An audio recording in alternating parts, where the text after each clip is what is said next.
বিটিআৰবাসী ৰাইজে পৰিৱৰ্তন বিচাৰিছিলে আৰু সেই পৰিৱৰ্তন আনাৰ কাৰণে আপোনালোকে সকলো দিশৰ পৰা যুঁজ দিছিলে, আমিও যুঁজ দিছিলোঁ একেলগে। ৰাইজক 17 বছৰীয়া দুৰ্নীতি, অপশাসন, ভয় ভীত আৰু ভ্ৰষ্টাচাৰৰ পৰা মুক্ত কৰি এটা সুস্থ এখন সমাজ গঢ়াৰ কাৰণে আমি চবে উঠি পৰি লাগিছিলোঁ।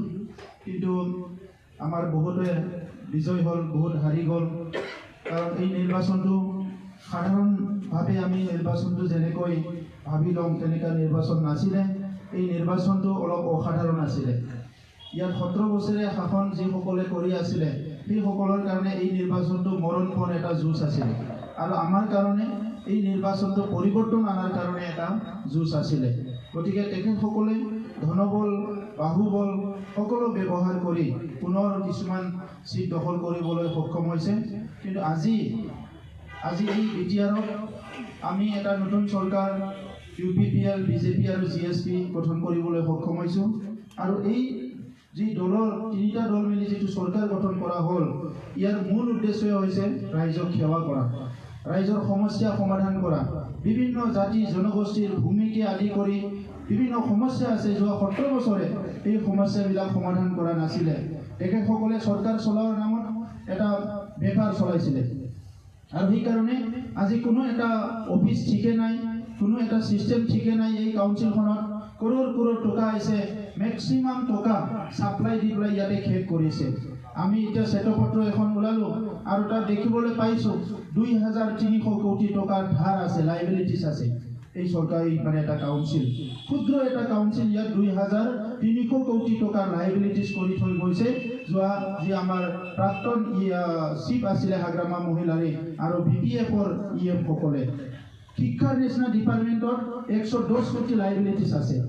আৰু যোৱা এই কেইবছৰৰ ফাইল আমি খুলি চালোঁ, 80% কামে ষ্টিল ফাৰ্নিচাৰ ছাপ্লাই দিয়া। শিক্ষা কি অকল ষ্টিল ফাৰ্নিচাৰ ছাপ্লাই দিলে শিক্ষা ভাল হ'ব নেকি? আজি দেখি পেলাই খুব বেয়া লাগিছে। আৰু আমি এতিয়া এটাৰ পিছত এটা ডিপাৰ্টমেণ্ট আলোচনা কৰা আৰম্ভ কৰিছোঁ। চৰকাৰ অহাৰ পিছত আজি শিক্ষাৰ লগত আলোচনা কৰিছোঁ, আৰু আমি কৈছোঁ যে শিক্ষা ডিপাৰ্টমেণ্টটো প্ৰথম দুৰ্নীতিমুক্ত হ'ব লাগিব। কাৰণ আজি বিশ্বত যদি এটা সভ্যতা গঢ়িছে, এইটো শিক্ষাই গঢ়িছে। আৰু শিক্ষা ডিপাৰ্টমেণ্টটো যদি দুৰ্নীতিপৰায়ণ হয়, তেনেহ'লে আৰু আমি একো চিন্তা কৰিব নোৱাৰোঁ।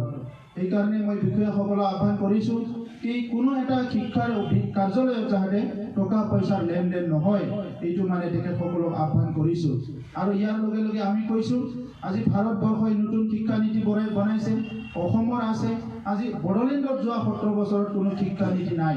সেইকাৰণে আমি এমাহৰ ভিতৰতে বড়োলেণ্ড এটা শিক্ষা নীতি আমি তৈয়াৰ কৰিবলৈ আমি বিষয়া, শিক্ষক চব মিলি, সমাজ, চিভিল ছ'চাইটি চব মিলি পেলাই আমি সুন্দৰ এটা শিক্ষা নীতি বনাম, যি শিক্ষা নীতিত ভাৰতবৰ্ষ অসমৰ পলিচিৰ লগতে স্পেচিয়েলি আমাৰ অঞ্চলৰ বড়ো, আদিবাসী, ৰাজবংশী, অসমীয়া বিভিন্ন ছাত্ৰ ছাত্ৰী, মাইনৰিটি চবৰো ছাত্ৰ ছাত্ৰী যাতে গুণগত শিক্ষা ল'ব পাৰে, ইয়াৰ কাৰণে আমি কিছুমান পলিচি তৈয়াৰ কৰিছোঁ। আমি এই কথাবিলাক লৈ পেলাই কাউন্সিলত আমি আলোচনা কৰি আছোঁ। এটা ডিপাৰ্টমেণ্ট আমি চাই আছোঁ কি পলিচি আছে, কি পলিচি নাই। আৰু এতিয়া এই 1-2 সপ্তাহ কাম কৰি পেলাই এইটোৱে বিশ্বাস আহিছে, যদি কৰিম বুলি কৰিলে বহুত কৰিব পাৰে, কিন্তু নকৰাকৈ থাকিলে একো নহ'ব। তো সেইকাৰণে আপোনালোকৰ সহযোগ আজি আমাক লাগিব।